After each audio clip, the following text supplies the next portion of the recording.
ఇప్పుడే మనకి ఉద్యోగులకు సంచలన నిర్ణయం అయితే చేయడం జరిగింది. సరోగసీ ద్వారా మాతృత్వాన్ని పొందాలనుకునే తల్లులు కోసం కేంద్రం ఓ వెసులుబాటుకు తీసుకువచ్చింది. అలా సంతానాన్ని పొందిన ఉద్యోగినులకు 6 నెలల మాతృత్వ సెలవులు అయితే ఇవ్వనుంది.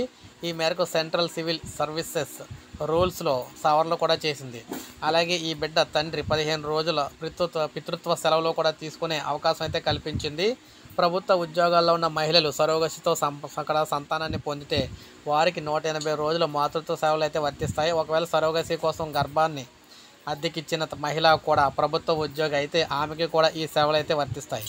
ఇద్దరు సంతానం వరకే వీటిని అయితే పొందవచ్చు.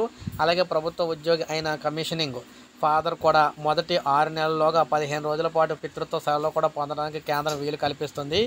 ఈ విధానం ద్వారా బిడ్డను పొందిన ప్రభుత్వ ఉద్యోగినికి ఇంతకాలం ఈ సదుపాయం అందుబాటులో లేదు.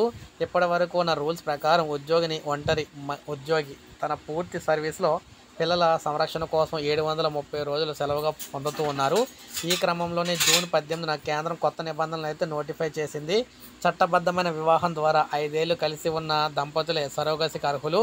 భార్యకు 23 నుంచి 50 ఏళ్ళ లోపు వయసు, భర్తకు 26 నుంచి 55 ఏళ్ల వయసు ఉండి సాధారణ పద్ధతిలో సంతానం కలగని పరిస్థితుల్లో మాత్రమే ఈ దంపతులు సరోగసి విధానంలో బిడ్డను అయితే పొందొచ్చు అనమాట.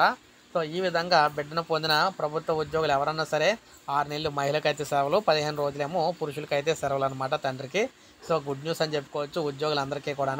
ఒక లైక్ చేయండి, సబ్స్క్రైబ్ చేసుకోకపోతే మన ఛానల్ సబ్స్క్రైబ్ చేసుకొని ఫాలో